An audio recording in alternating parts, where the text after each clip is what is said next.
Hello, good morning. At least good morning to Australians. Good afternoon, good evening to everyone else who's joining in. I'll just do a bit of a sound and visual check to see if you can all hear and see me. If you could just let me know via the chat, that would be good.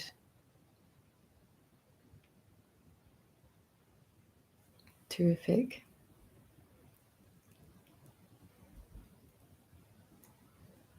Nice to see people dropping in from different parts of the world.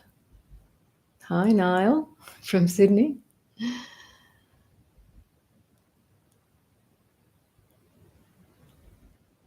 Great. Okay. Everyone seems to be hearing and seeing me fine. Okay, let's hope our connection stays good this morning. Great. So we're going to just wait a couple of minutes before I get into the guided meditation, just to let people, if they're coming a little bit late, let them settle in. And it's nice for people just to say hi on the chat and mention where you're from. It's nice for people all around the world to realize that they're connecting with people far and wide. It really is quite a global network. This is one of the great boons of the internet. Of course, there are lots of drawbacks when we're so dependent on the internet, and in some cases quite addicted. But one of the boons, there's always benefits and drawbacks to everything. But one of the great boons, of course, is being able to share the Dharma, discuss Dharma, connect with Sangha in a way that geographical time and space does not limit us.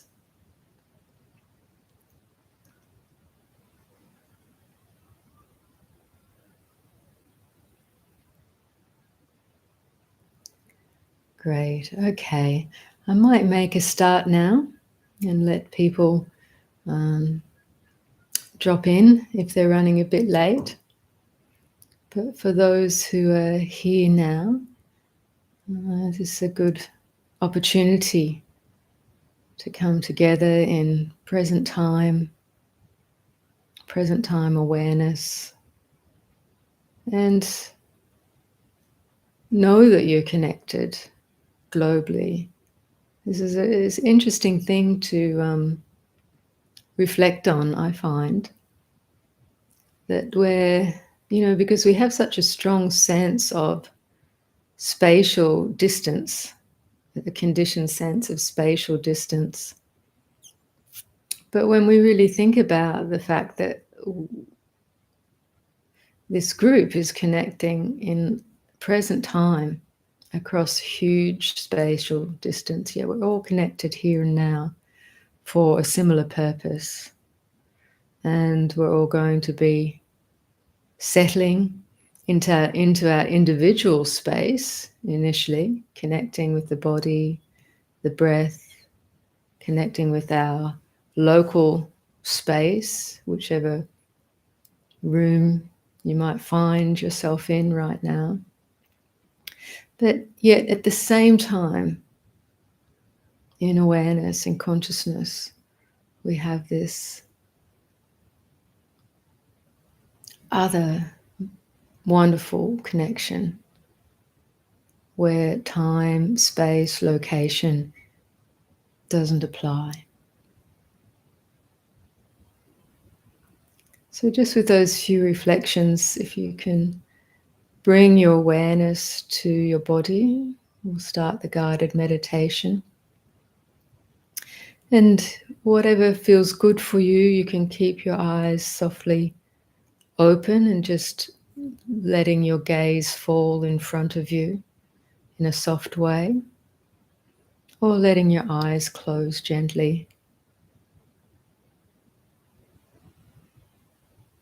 But I do like to start with first becoming aware of the space you find yourself in right now. Whatever room you're in, whatever position you're in, seated. Some people might be lying down if they have any physical pain. But just aware of the localized space around this body, this experience of body. In a way, we're becoming aware of the external space in a way that we don't usually pay attention to it.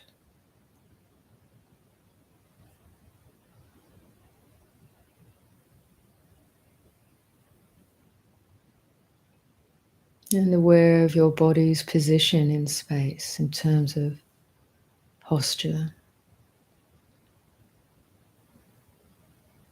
And adjusting your posture to find a comfortable position with your back relatively straight without being tight or tense. And bringing your attention now to the vertical axis of the body, the uprightness. Or if you're lying down, just being aware of the axis of the spine, from the bottom of the spine up through the back, through to the neck, out to the crown of the head. And just imagine for a moment that there's an invisible string running from the base of your spine, right up through the spine and coming out the top of your head, the crown of your head. Just imagine someone's just pulling that string ever so gently, and you feel this straightening of the back, aligning of the spine.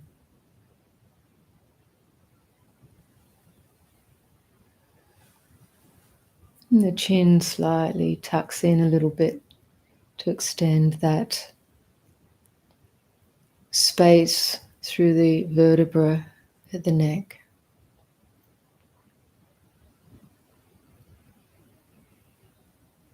And relaxing that adjustment now.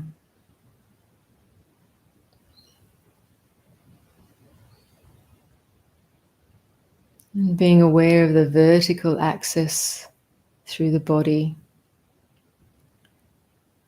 we also become aware of the breath path, the natural respiration of this body with the in-breath and the out-breath.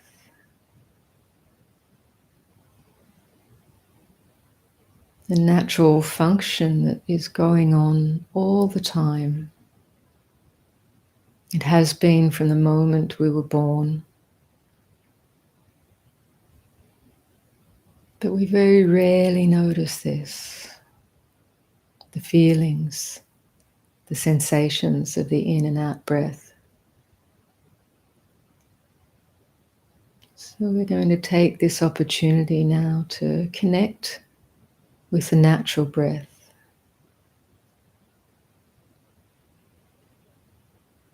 Just feeling the body move with the in-breath and the out-breath.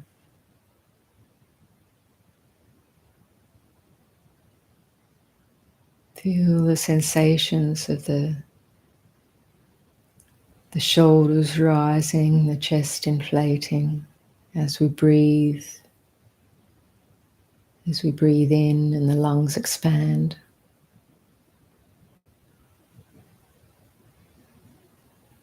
And the shoulders dropping, the chest deflating as we breathe out.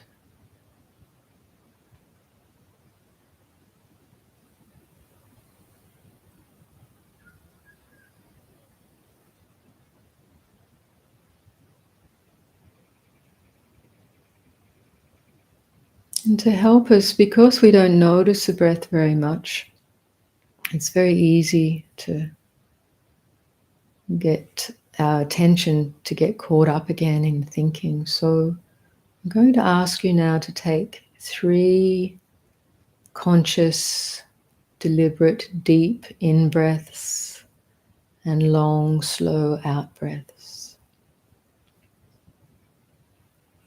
So breathing in from way down in the belly, lower belly.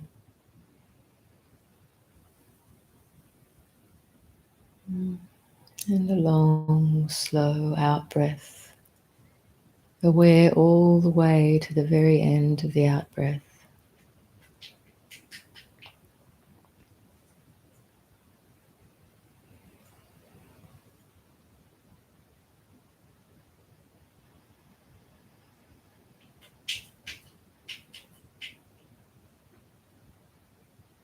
And a 3rd time.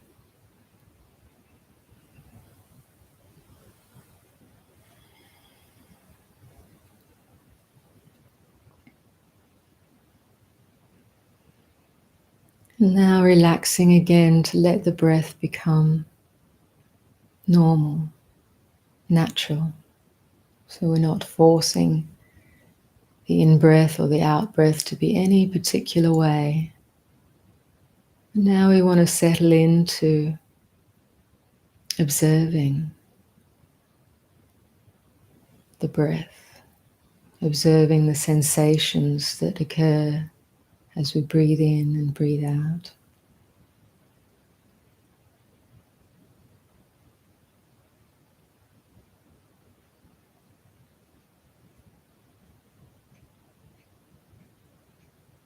So we're using the breath experience now as a meditation object to help settle our attention, to establish some calm, to establish mindfulness of body, to ground the restless mental energy. So we're directing our attention in a very gentle way just to notice the sensations as we breathe in. You'll notice perhaps the coolness of the air as it comes in to the nostrils. The movement of your clothing as the body expands and deflates with the in and out breath.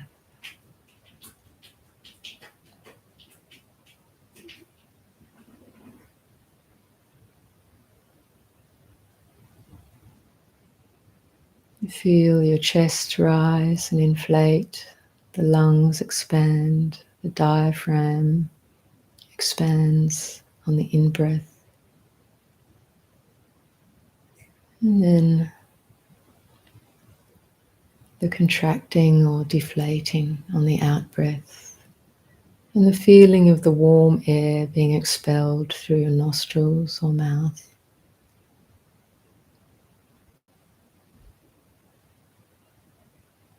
See if you can pair your knowing, your awareness together with the movement of the breath along this path from the nostrils through the chest, the lungs, the belly, the diaphragm, and back again with full awareness, full understanding that the body is breathing in and breathing out. Simple knowing.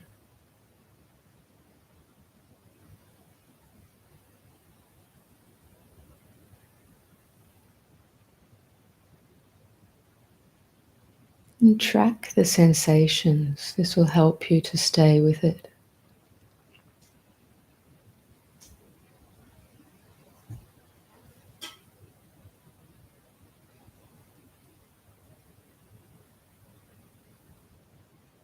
And we do this with an attitude of gentleness, openness, relaxation, allowing the body to relax, allowing the mind to settle.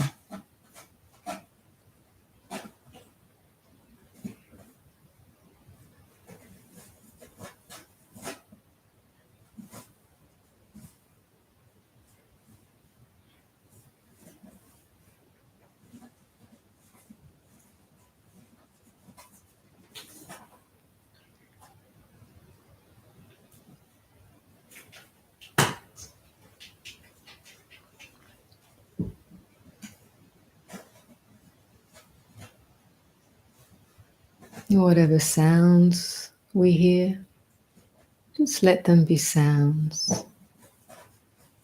Here, where I am, you can hear a little cat scratching herself.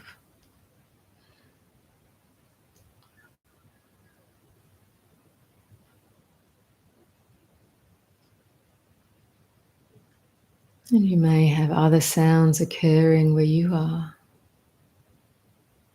Just let sound be sound. A reverberation at the ear sense door. It comes, it goes. Much like the in-breath and the out-breath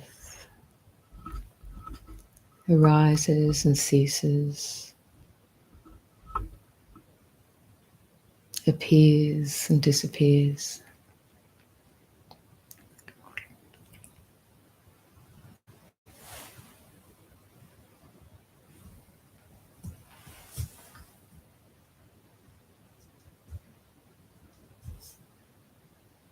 And let this sensation of the breath coming and going, let this be your anchor to the present time, to this present moment, to embodied awareness.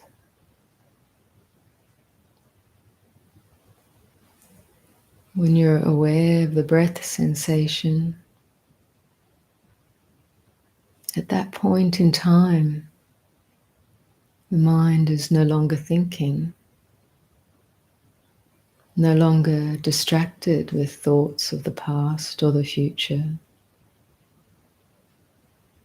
but connected with here and now, and open, receptive.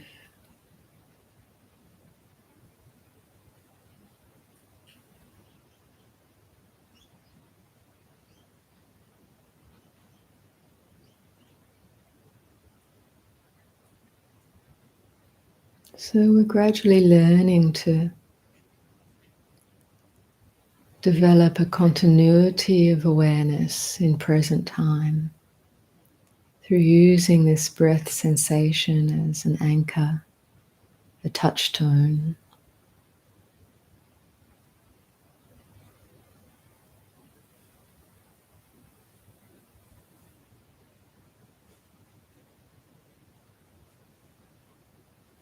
Every time we recognize that we're lost in thought, we just have to say to ourselves, where's the breath?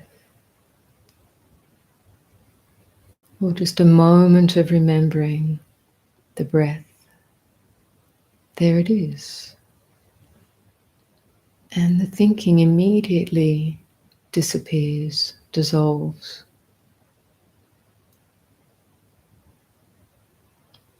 So we don't have to push thoughts away. We don't even have to struggle with them. We just have to remember or recollect the breath, because it's always here to connect with. And then we learn something very profound about the nature of thought, the nature of attention. because it completely disappears like a phantom in daylight.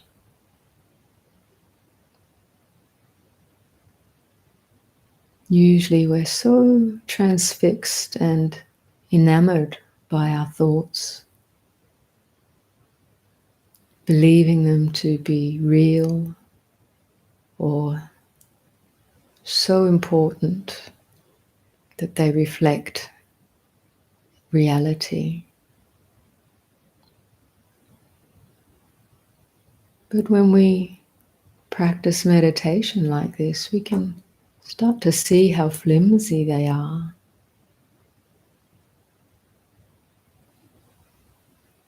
And insubstantial, fleeting.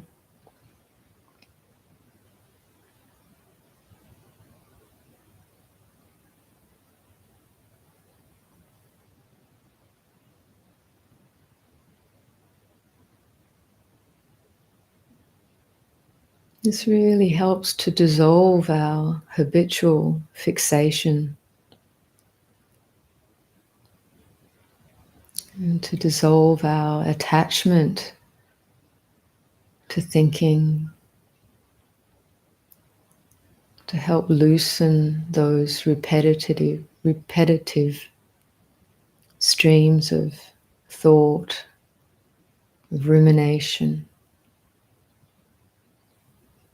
simply by remembering the breath, bringing the breath sensations into awareness, connecting with what's present here and now, through the body.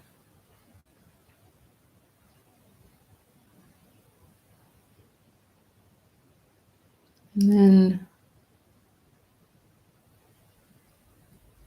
the added benefit is when we connect with the rhythm of the breath, it's naturally calming.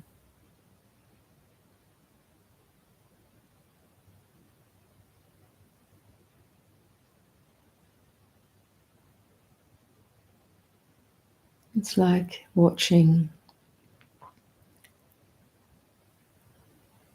the gentle ripple of the waves as they lap onto the shore of the beach.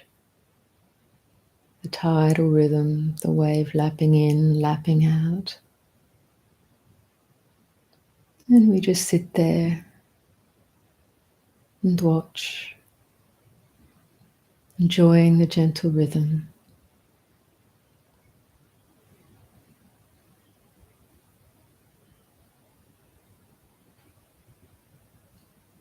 Letting the body relax, and the mind will follow suit if you stay connected.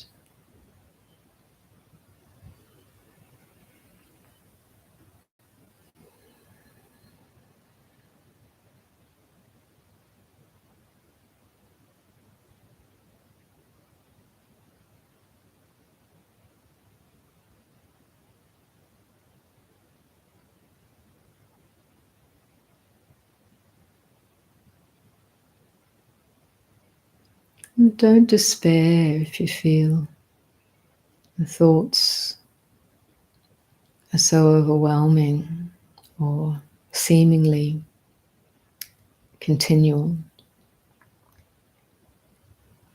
And just practice to recognize the breath, or even to breathe with what you're feeling or thinking.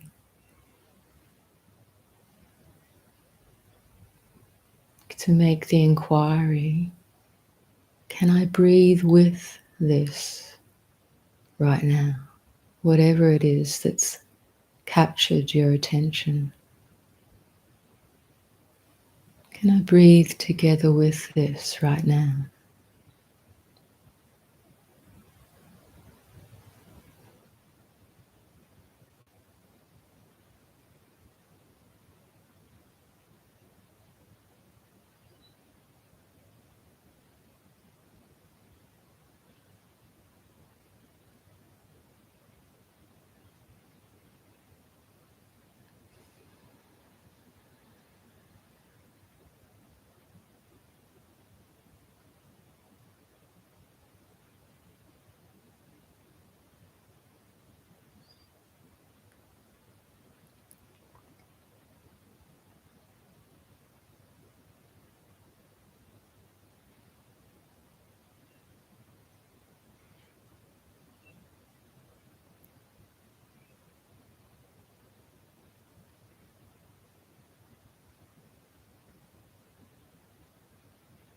And then learn how to just ride the breath.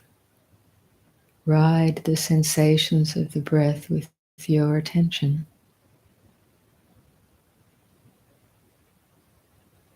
Ride the soft and gentle waves of the breath.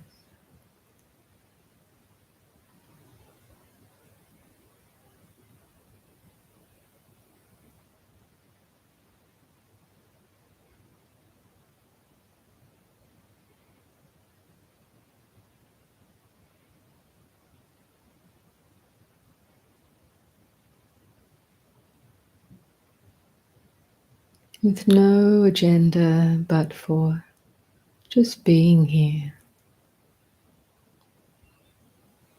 letting be,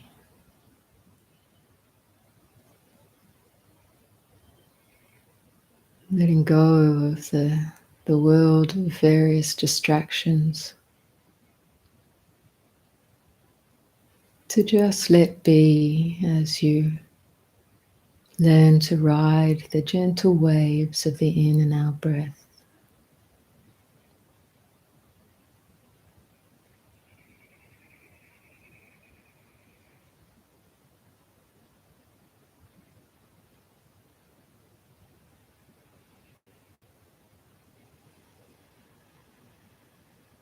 Sometimes the breath is deep and long. Sometimes it's short, subtle.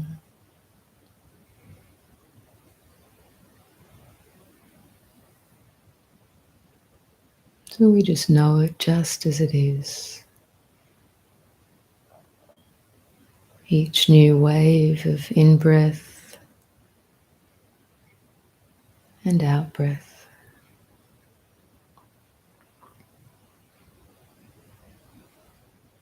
You don't even have to exert yourself to paddle back out to get another wave. It simply appears and simply rises on the in-breath and ride in the wave of the out-breath.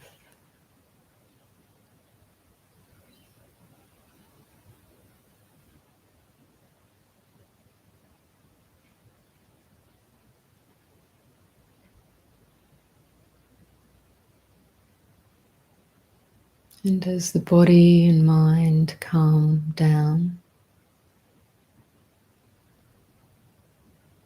you'll start to notice that a spacious calm,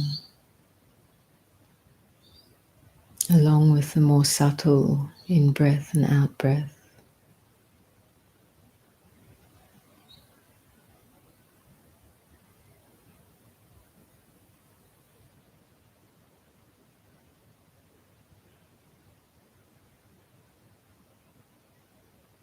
And just let the breath sensations mingle with the space, awareness of the space.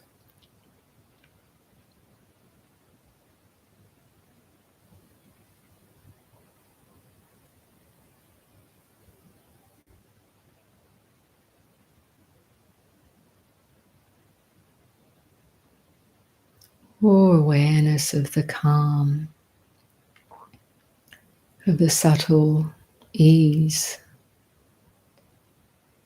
and pleasure of that feeling of calm.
So we learn just to simply know what's happening now in the mind,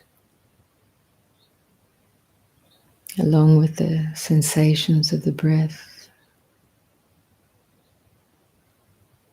whether there's calmness and stillness to some relative degree.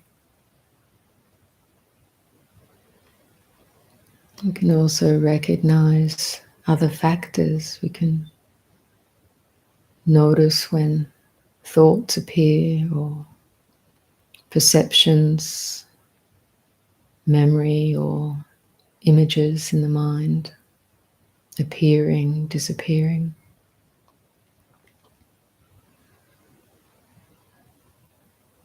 We can notice if restlessness of mind or body is increasing or decreasing. Our job is just to simply know what's appearing.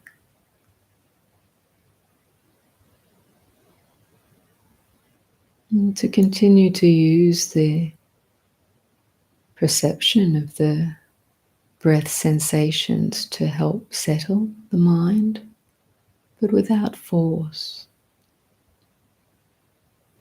without pushing away whatever else may appear.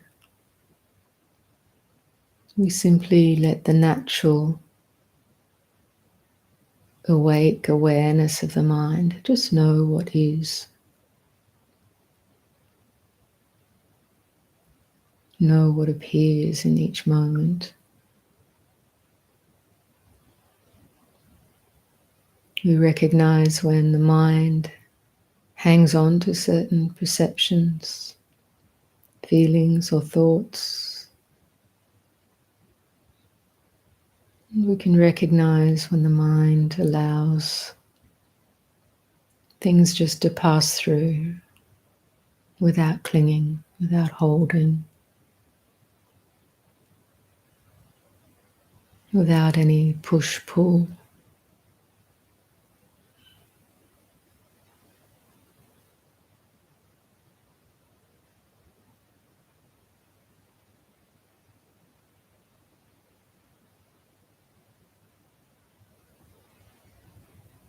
Everything that appears within our experience can teach us. We learn from it. We learn from our habit patterns when we can see them in this relatively calm awareness, with this natural knowing quality of the mind.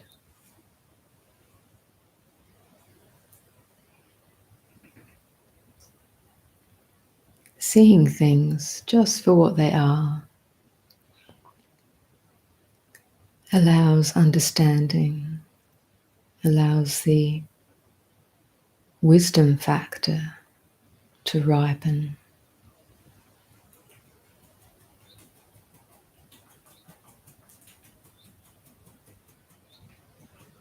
So we learn from everything, from stillness, from restlessness, from calm, from agitation, from thinking, from non-conceptual states.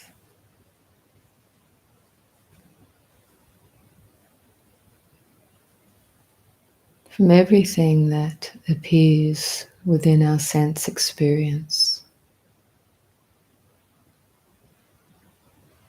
With the right perspective,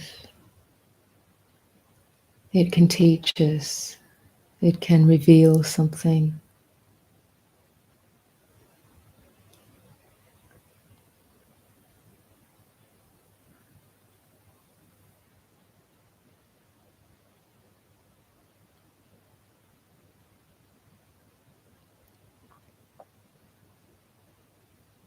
So with this humble attitude of openness, of receptivity,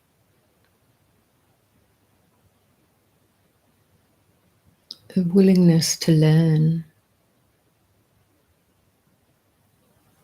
of interest and curiosity about the nature of mind, the nature of reality.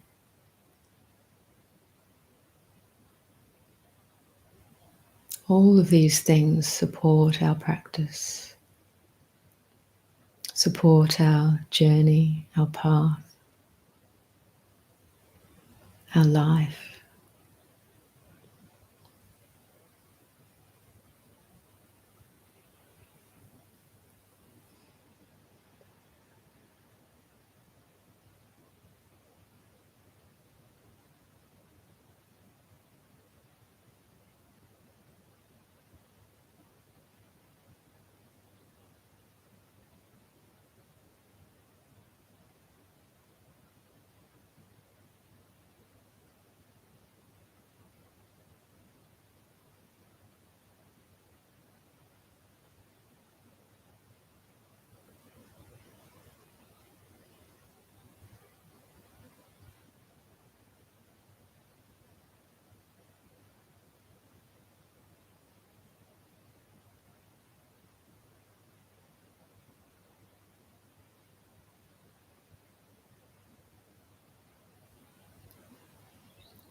So bringing this meditation to a close now.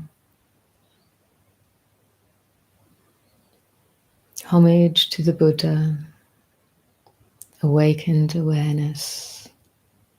Homage to the Dharma, the way things truly are. And homage to the Sangha, the way of compassionate activity.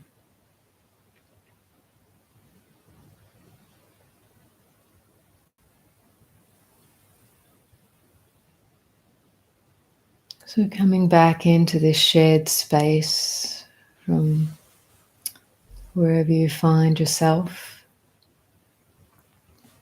and in your own time just connecting in with this Sangha here, online at this point in time.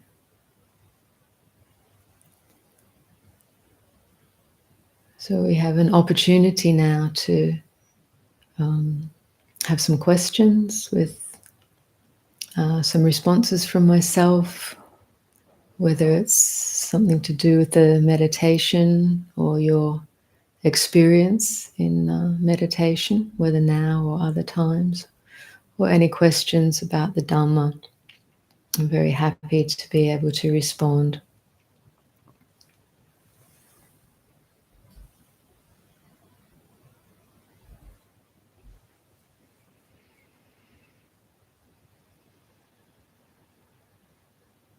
So that meditation,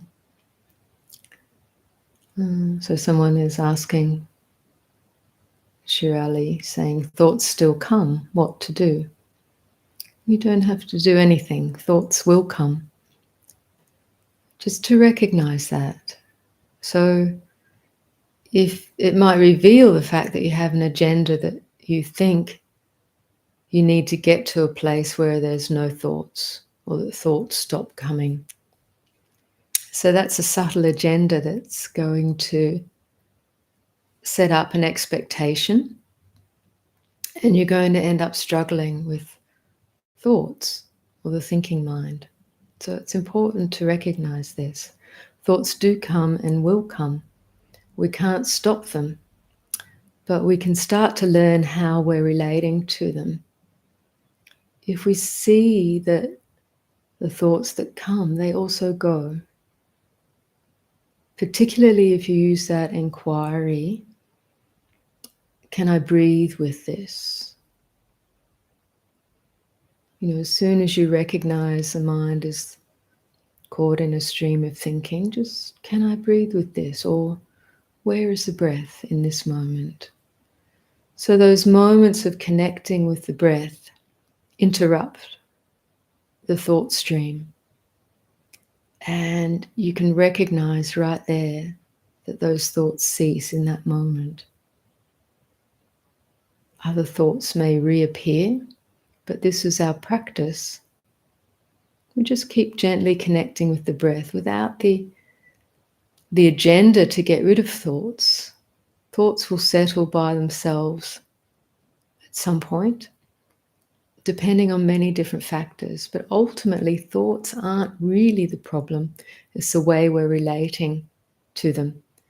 If we can develop, we slowly develop through meditation practice this ability to observe and to notice when thoughts are present, to notice when other factors are present, to connect with the breath and notice when things are settling, or notice when thoughts in particular cease. And gradually this understanding emerges, and you don't fight with thoughts anymore. And so they don't disturb the mind so much, and there can be some natural settling. So natural settling doesn't mean that thoughts completely disappear, but the mind is less and less disturbed by them. Sometimes they disappear, sometimes they're there again, but they don't have to be the thing that is the problem. We make it into a problem unconsciously, and that's where much of our struggle lies. So I think there's a lot of questions coming in, so I'll come back.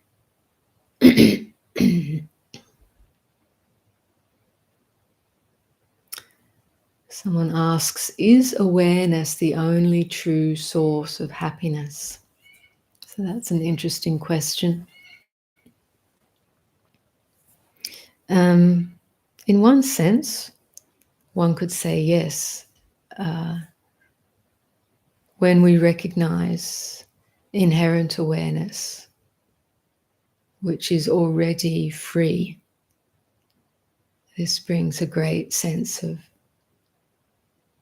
happiness arising from a sense of contentment or a sense of no struggle, a sense of, I'm already home. There's nothing to do, nothing to achieve. There's a natural peace and that recognition, and a peace that brings a quiet joy, a quiet happiness. And masters tell us that when this recognition is stabilized, that is a quiet joy that continues despite what life may throw at us or what we might encounter in life, whether it's pleasant or painful.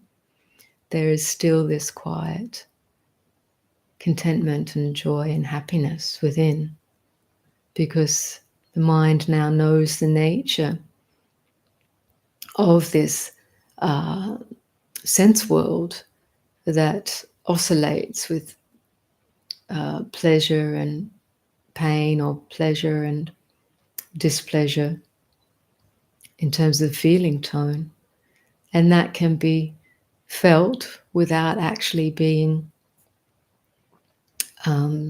deluded by it, or thinking it's a problem, or thinking it to be me or mine. So that's my thoughts this morning on that question. It's a very deep question. And perhaps there's much more one could say, but I think keeping it simple and direct might be more helpful right now. How important is a teacher in making progress in meditation?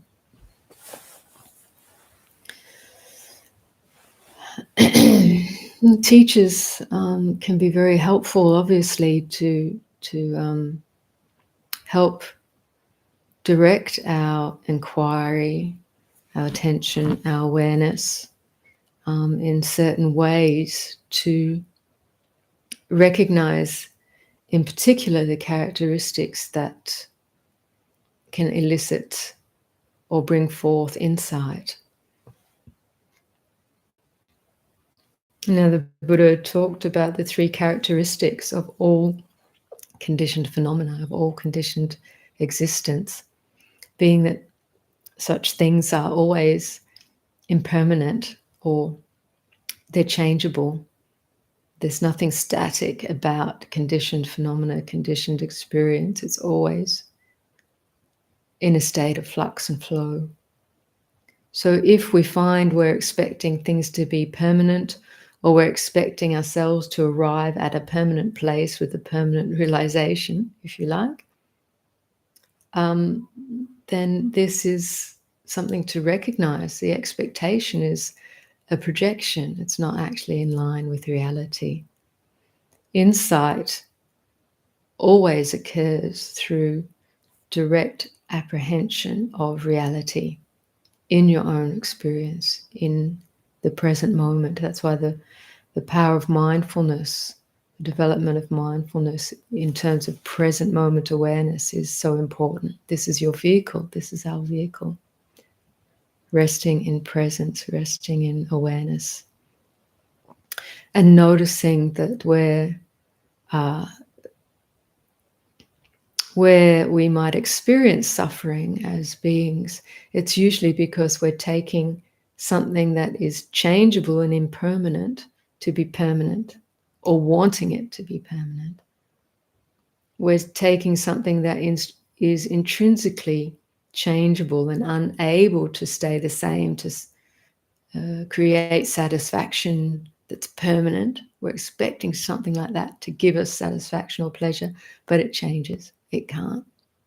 So we wake up to those expectations, those projections. The third characteristic being that of insubstantiality, or the not-self nature of conditioned phenomena, or the empty nature of conditioned phenomena. It's empty of something that is permanent, something that is absolutely substantial, that doesn't change. So when we can recognize these three characteristics in our experience at any particular time, that is our teacher, actually. The Dharma teaches us. In fact, the Buddha is on, at least on record in the Pali Canon, as saying, when you see the Dharma, you see me. When you see me, you see the Dharma. And the Dharma was so often equated with seeing these three true characteristics of all conditioned existence: the impermanent, changeable, transient nature of all phenomena, of all things. The fact that things in such conditions, in such a condition, cannot bring permanent satisfaction. So we can't find happiness in attaching to the things of the conditioned world, in attaching to phenomena that are changing. And these things, when we realize they're empty of permanent existence, it frees the mind, which is searching for a sense of me or mine or self in things that are inherently changing. That frees the mind. It awakens the mind out of its delusion, out of its habitual clinging. So this is the Dharma. And the Dharma is what I said in the meditation. Everything can teach us. Everything in the phenomenal world can teach us when we have that perspective that these things actually show their own true nature when we observe them, when we can recognize these characteristics. And if insight arises directly out of that process, then this is what frees the mind and what brings us into this space of true happiness and recognition of inherent awareness, or the unconditioned nature, the deathless nature, the underlying reality.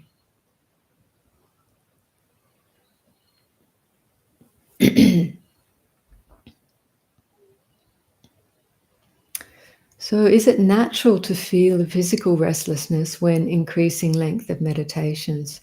It's quite common. If at different times, the body can feel differently. Like we might have pain occurring in the body from lengthy sits, and so this unpleasant or painful sensations can disturb the mind, bring in more restlessness. So it is important to try to find a comfortable position, but no matter what position we take, sometimes the body is painful. So then we also have to look at how we're relating to this experience of displeasure or unpleasantness. Really inquire into what is this unpleasantness that the mind is labeling as pain. So we're not going into denial, and we're not trying to force the body to sit through pain, but we want to inquire into it.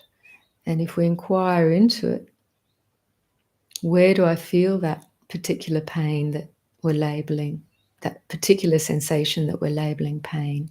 Where do I feel it? Can I breathe with it? So we first inquire this way.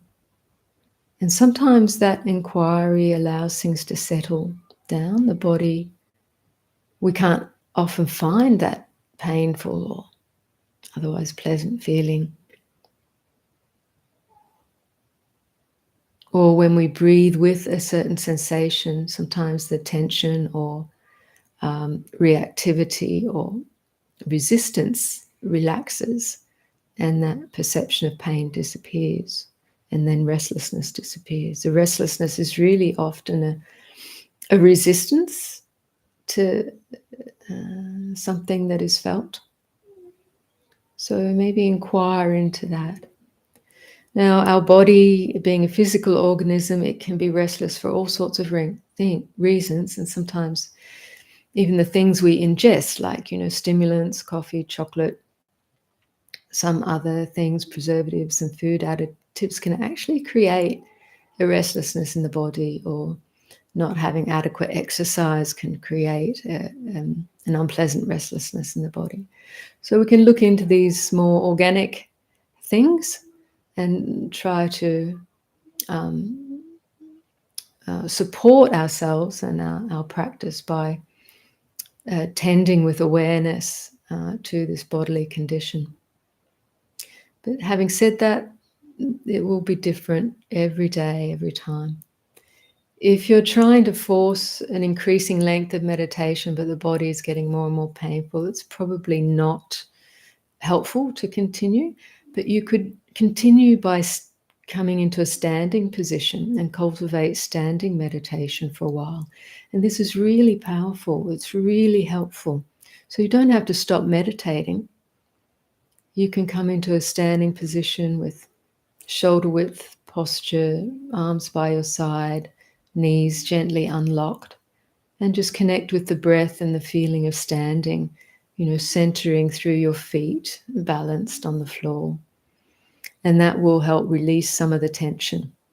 You could stand for 10, 15 minutes and then come back into a sitting posture, and be very mindful as you transition between the postures, and the meditation will still be a continuous experience.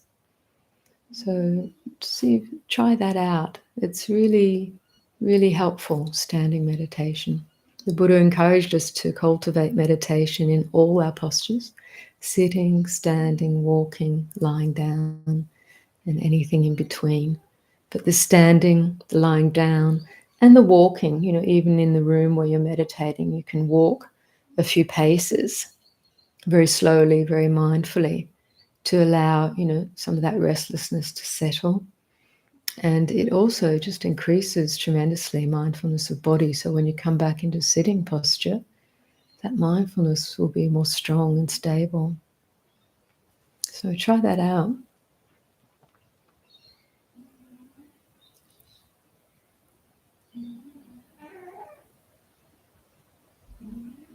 Very good. Someone's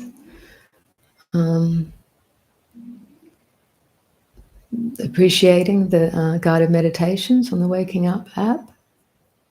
Going in and out and was able to just let it be. It was very peaceful. At the end, I connected with a tree next door. This took me deeper. It's nice. So you can see, as you learn to settle a bit in meditation, when we open our eyes again and connect with the space, we have a much more present connection with both ourselves, our own inner processes, and the natural world, the world around us, and obviously the people and beings we meet. So we can bring this presence, this mindfulness, and a natural loving kindness, a natural sensitivity to everything in our life. So that's why it's so important just to sit for a time, even if it feels like, I was sitting and the thoughts didn't stop. Actually, your body has stopped, and you're willing to be present with just what's going on right now. And that is a huge part of the meditation and developing the right perspective, allowing this present moment experience into awareness.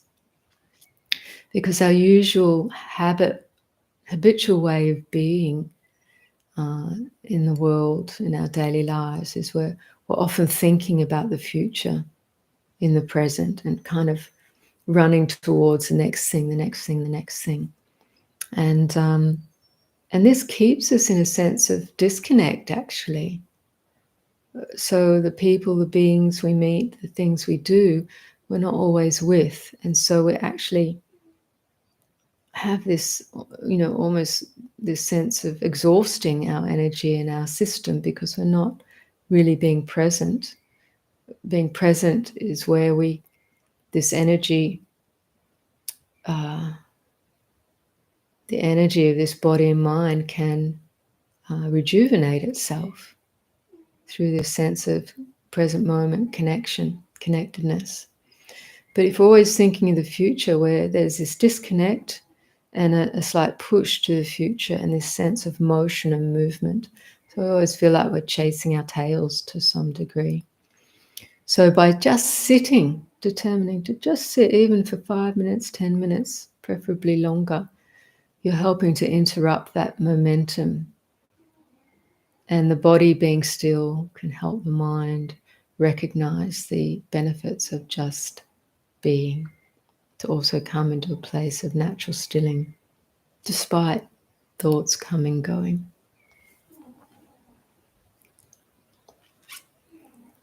What do you think about direct approach, Ramana Maharshi or Rupert's spirit teaching? Is this part of the Theravada?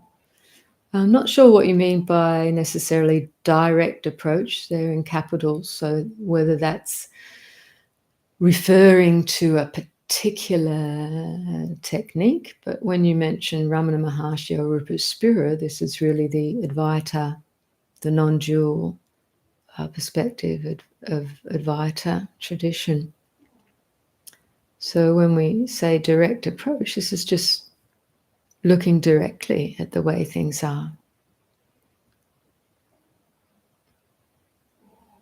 So everything I said earlier about recognizing the three characteristics, this is looking directly at what appears in the mind, seeing things as they are, and looking directly at mind itself. When there's sufficient calm, one can recognize more clearly this quality of space and the quality of awareness itself. When we look directly at these things, we can understand more clearly the nature of these things. So this is a direct approach, and in this respect, of course, is very much a part of the Theravada. Theravada just means vehicle of the elders, which is known as the southern tradition of Buddhism, the Buddhist way of practice that drifted from India to became established in Sri Lanka, Thailand, Myanmar, and other Southeast Asian areas. And it's one of the earliest forms of Buddhism. And there are many different ways within each tradition that have been developed in order to cultivate calm and insight, skillfulness of mind, many different methods, techniques that have been developed. But the essence of all of them is seeing directly the nature of the mind. But we need some degree of calm and clarity and right view or right perspective to recognize such reality, such truth. And this, of course, forms very much the meditation aspect of each tradition. Can you say something about helping others and if this is correct to do or not? I'm thinking about the Bodhisattva vow in the Mahayana tradition, which I'm unsure about. Helping others is always a good thing in whichever way we can. All of our life circumstances are somewhat different. So this Bodhisattva vow, or the aspiration of Bodhisattva literally means awakening being, or being on the path of awakening, or a being with the aspiration to awaken, particularly to awaken for the benefit of all sentient beings.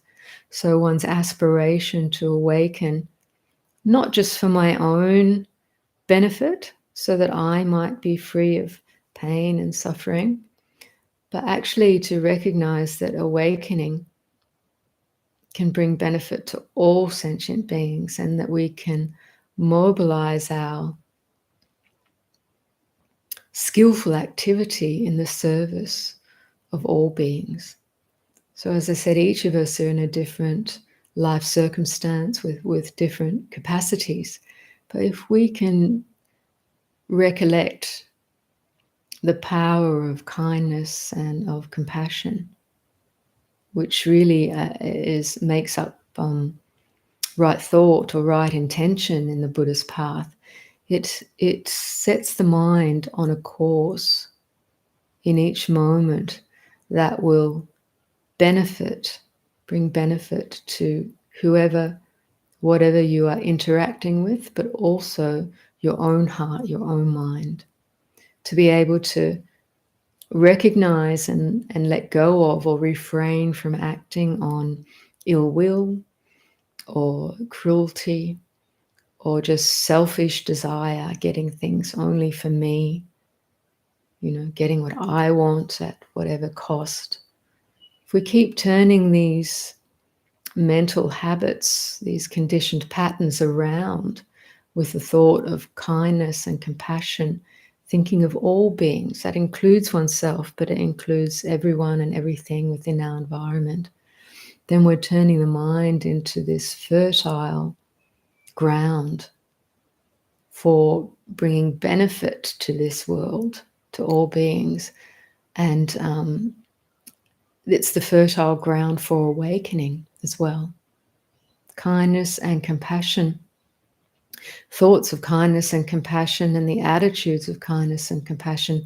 The Buddha noticed that these very things, when they're present in the mind, establish a natural calm, a natural openness, a natural clarity.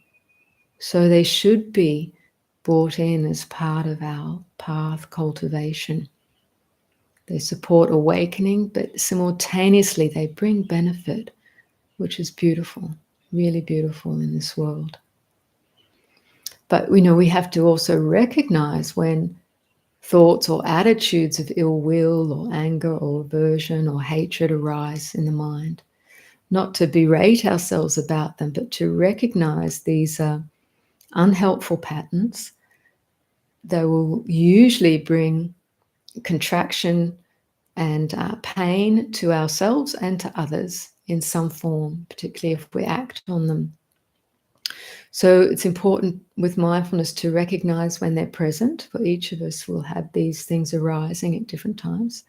So we recognize when they're present, recognize the painful aspect of them, and use our meditation skill or our intention and aspiration to let them go or to transform. It might simply be transformed through the recognition, this is the feeling of aversion or hatred. Can I breathe with that? Can I open to that? Can I let go of that?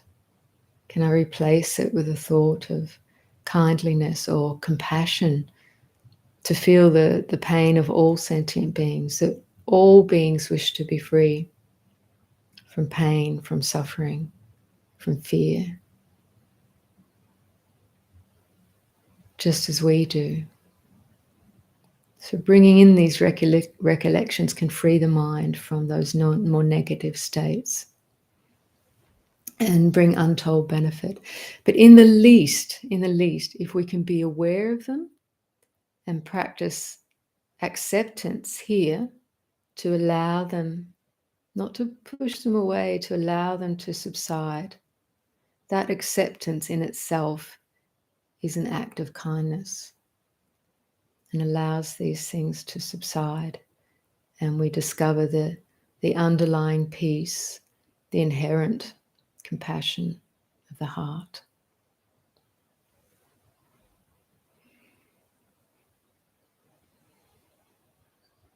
So where does personality fit into emptiness? Well, the personality factors are empty in and of themselves. So the way the Buddha talked about personality, he called it Sakaya Ditti, personality view, or the view of self in terms of clinging to what's called these 5 aggregates or groups of personality factors. This is where he discerned that we tend, as human beings, we tend to cling to 5 particular groups of experience and believe this to be me and mine. And kind of the mind constructs a sense of self out of that, and we call this personality. So these things are form, and in terms of the form of this body, the mind can attach to and cling to this form as me and mine. Form, feeling tone, a feeling of pleasure or pain, the rest are mental. The form is physical. Then we have 4 mental aspects. Feeling tone, perception, sanya, which is known as a memory appearing in the mind, or a learned label, or an image. You know, the way we learn to label things such as phone, computer, chair, and then add my phone, my computer, my chair, you know. So form, feeling, perception, mental formations, thoughts. We very much attach to these mental formations, thoughts, ideas, concepts as being me and mine. And sense consciousness. The sense consciousness of seeing, hearing, smelling, tasting, touching, thinking, and knowing. These are the 6 senses. The eyes, the ears, the nose, the tongue, the body, and mind as the 6th sense door. The mind which knows and perceives and conceives of the world that we experience through these other senses. So this is what the Buddha called the personality factors. And when there's a kind of a blind clinging and attachment to the experiences, these experiences, taking them to be me and mine, that's an unexamined assumption, which we're all very much conditioned into. And our world keeps reinforcing that view. So the Buddha inquired into these things and saw that actually, essentially, they're all empty of a permanent self, empty of, you can't actually find something, some permanent thing within them to say, well, this is me, this is mine, because these things are actually changing all the time. the form that we perceive that is this body is in a constant process of change, a constant interaction with the environment, and constantly changing on a cellular level and at every level. So the form, the feeling tones are very momentary, perceptions, conditioned perceptions, very momentary, thoughts, very momentary. The data, the moments of sense consciousness, this mind is processing lots of data all the time. And these are momentary inputs. So all of these things, when examined, when looked into, are very fleeting, and their processes, the main characteristic is that they are in a state of flux and flow and conditioned change. So when we examine these things, particularly in meditation, we find them to be empty of this so-called thing called me, empty of something we could say, it is mine. Because when you try to find them, any of these things, you don't come up with something substantial to say this is it. As soon as you try to do that, it's already changed. So this is part of the meditation inquiry. And this is how the notion of personality relates to the notion of emptiness. Empty of anything permanent or unchanging or substantial. The Buddha saw this very clearly, and in our own awakening path, when we see this very clearly, it's a very freeing insight, because we can start to flow with life without clinging and attaching anymore to this body and mind, but we can also cultivate this body and mind in a way that brings benefit into the world for all beings. So it's a win-win. When we find we're attaching to personality factors, this is the other aspect of discerning. If there's attachment to personality factors as me and mine, and saying this is, this body is definitely me and mine and unchanging, then there'll be suffering and you'll experience fear, because this body appears to be this separate thing from other bodies. And we all know how attachment to thought, particularly the thoughts we don't like, reaps suffering. We want to get rid of what we experience as painful, and we want to hang on to what we experience as pleasurable. This is the feeling tone. That reaps suffering because there's no control over that. Yeah. So this is to be inquired into. It can't be accepted on belief, but by telling you about this, I'm hoping to inspire you to look into the nature of the experience of these things in your own practice. So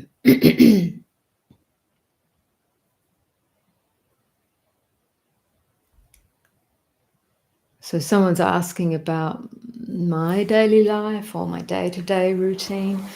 There's not a lot of routine to my life. Try to, we keep the little hermitage going. There's always maintenance for wherever you live, house and grounds maintenance. We, myself and Venerable Jayasara, have various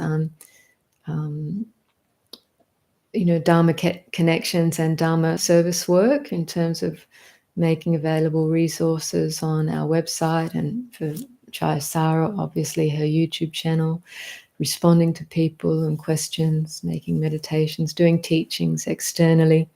But we also try to keep a relatively open space, so we do have time for our own practice and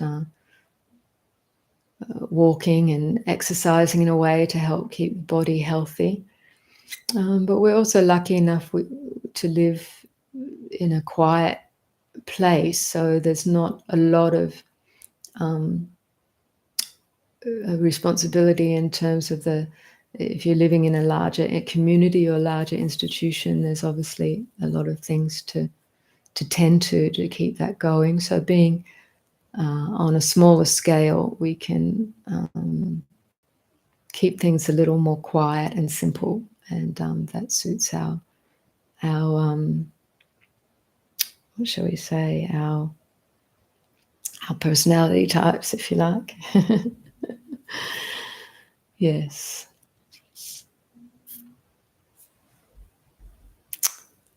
Okay, so someone, I think that you were having a little bit of problems with connecting. I'm hoping that's solved itself with the sound and the visuals.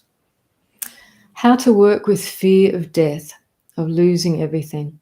I feel a lot of anxiety thinking about it.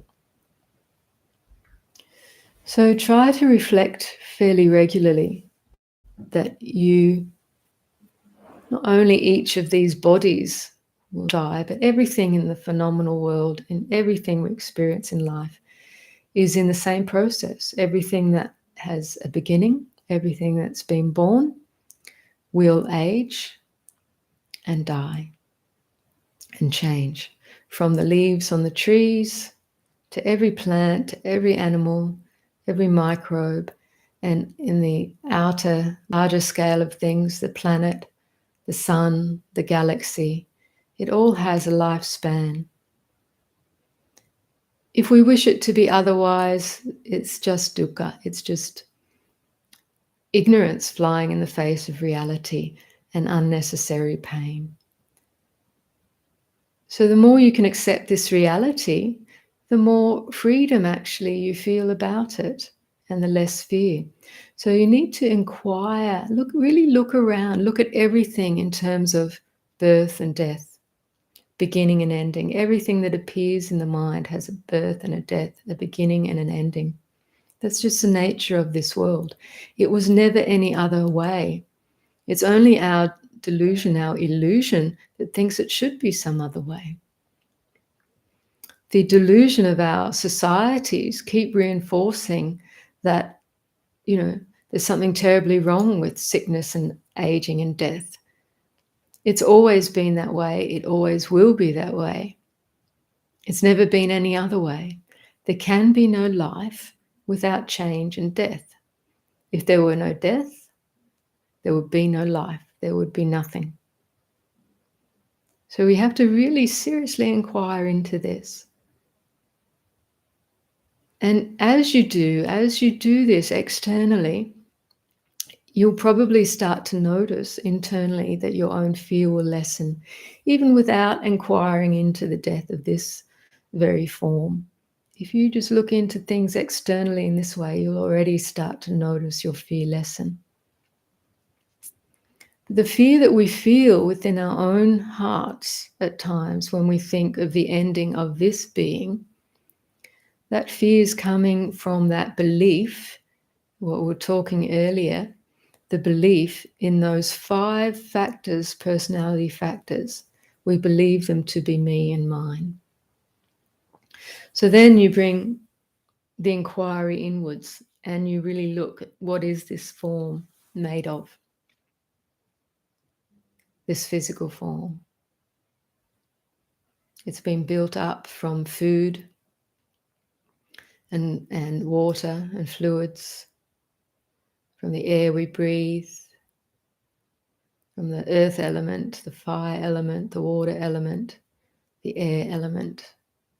This body only survives moment by moment because we're independent. It's independence on the air element, breathing in the air element and breathing out the carbon dioxide.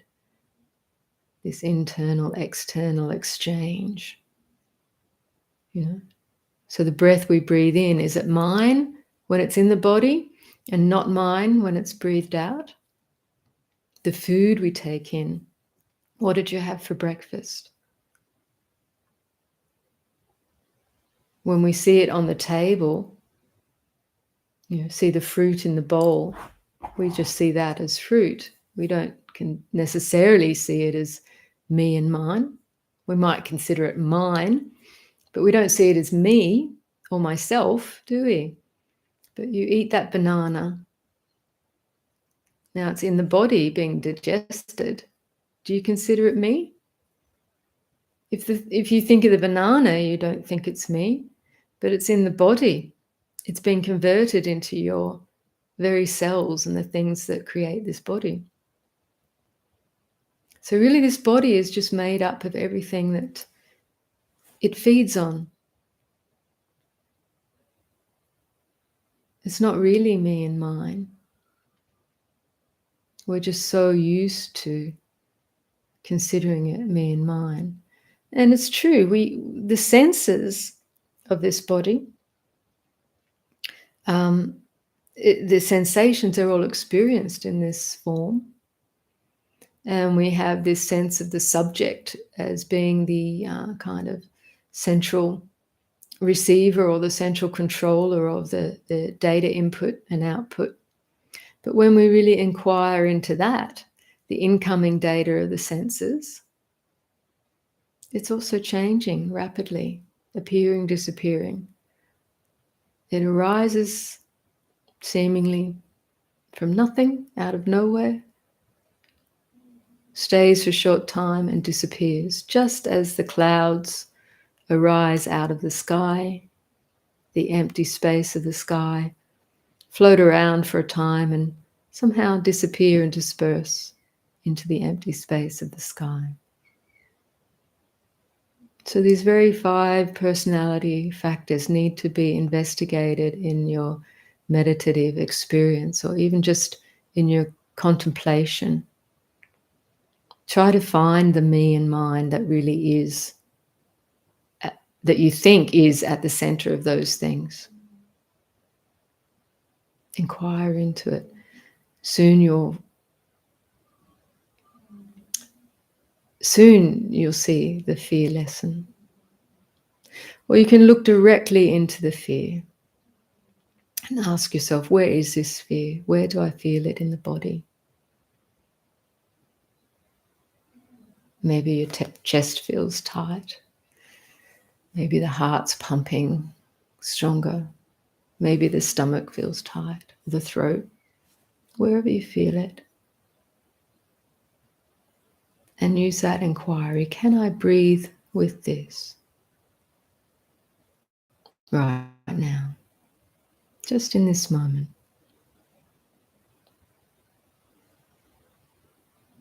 And see what happens. And the thoughts, you say, I feel a lot of anxiety thinking about it. The things you think you're going to lose, they never were yours. They're just the stuff of this world. All of us, as we lie on our deathbed, we can't take anything. This body will return to the elements. We'll breathe our last breath out, this form at least.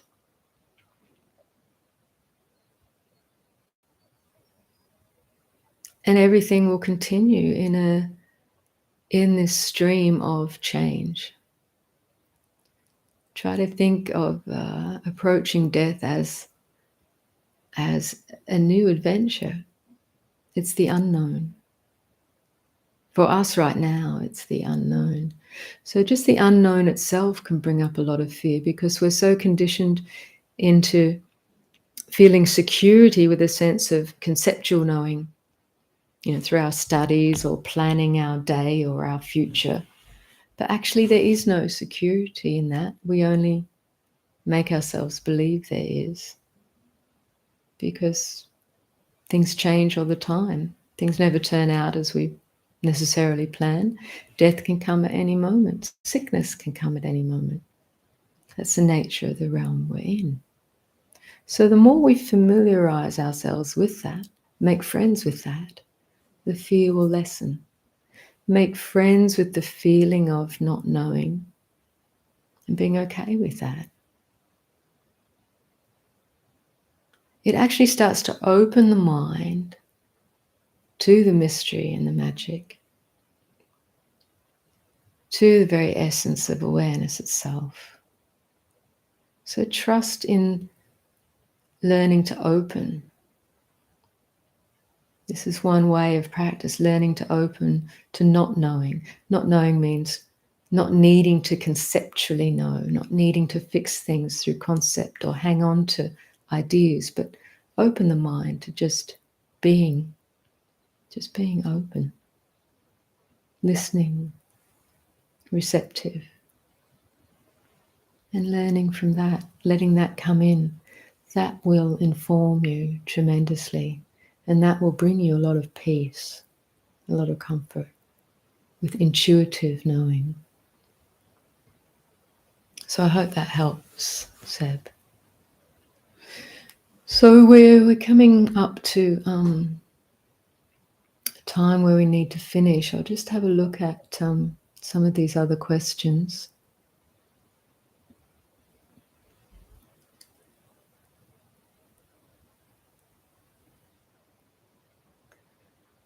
So I addressed someone else's question in that reply to Seb about their concern of the fear of the future or death.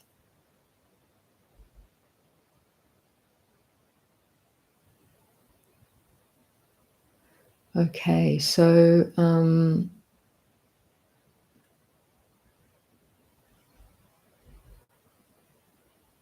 there's one question, last question I'll address.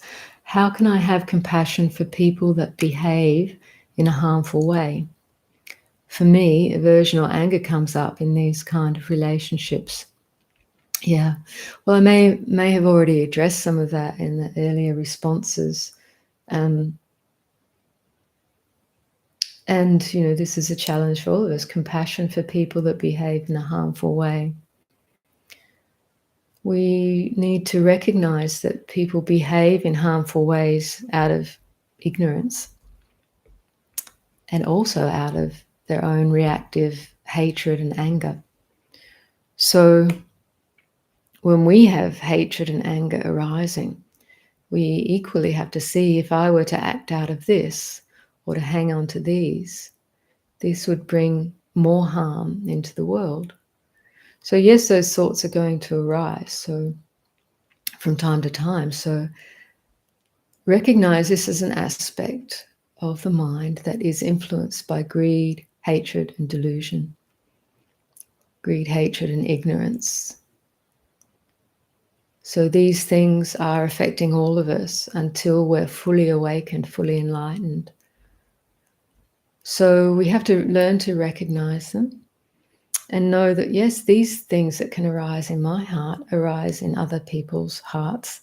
And some people are so overwhelmed by them, they act out of them and cause others a lot of harm and themselves a lot of harm, and compound these mind states and bring suffering for themselves and others. So just out of perceiving the fact that they're bringing suffering for themselves and others, we can give rise to compassion. And we can recognize that those states of anger, aversion, we know them within ourselves. We're not yet fully free of them.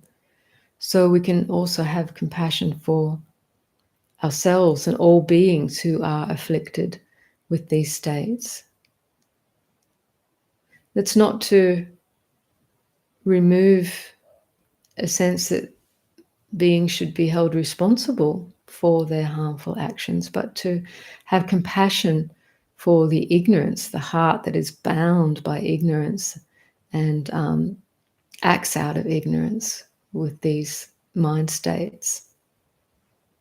So first we can learn how to breathe with and accept these things that arise within our own hearts, so that we can come to know how they are allayed, how they can be let go of, or how they can be transformed. When I talk about letting go, it doesn't mean that we have to forget about the bad things that are happening and never address them, but we have to somehow find a place of clarity within if we are to address certain things that are harmful, so that we can, you know, if we're in a relationship where we feel like there's anger and hatred directed toward us, sometimes we might have to address that head on. And best if we can do that from a place of clarity and compassion for this being and the other being. So there's lots of skills we can learn to help facilitate that process. So that's not saying very much, but I hope that it gives you some sense of direction with exploring this.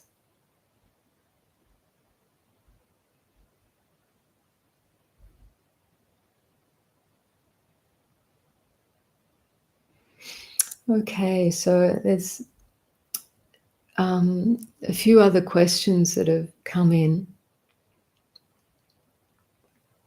but someone's asking about the Dzogchen. Within the instructions I gave, there was very much some Dzogchen pointings to the nature of mind, reality of awareness itself, natural clarity, natural stillness within there. And someone's asking about trauma and having experienced trauma in the past and then getting caught in certain ways of acting that cause harm to others. I'd really encourage that person to seek some support in some way from a trauma-informed therapy or group support in relation to trauma. Everything that I've said about bringing compassion to one's own experiences of mind states that are painful, that are bringing up sense of aversion or hatred or fear, we really have to address these things here as much as we can. So I'd recommend on our website, there's a series of guided meditations I've put up called Embodying Awareness and Metta, which is kindness and compassion. There's about 7 meditations and which will speak directly to help you meet some of this stuff. So I recommend that. So that's our website, vivekahermitage.com. So I'm going to draw this to a close now. So thank you everyone for your questions and apologies and your comments. And apologies if I haven't gotten to your questions. I feel that much of what I've said will have addressed anyway some of those things. And in the next 2 weeks, in the next fortnight, Venerable Jayasara will be leading the meditation.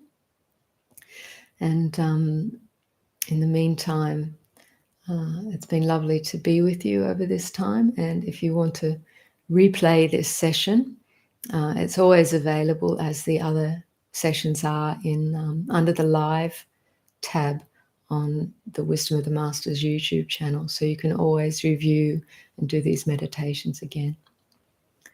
So I wish you all well, much more than wellness. I wish you all great inspiration and aspiration on your path and on your journey. And may you receive all the support you need in the various ways it comes. Just be open to that and make use of the supports on our website and listen to the wisdom from the masters on Jayasara's channel. We often get the teachings we need by just being open. Okay, so wish you all much health, much happiness, and even joy on this path of awakening. Take care for now. Bye.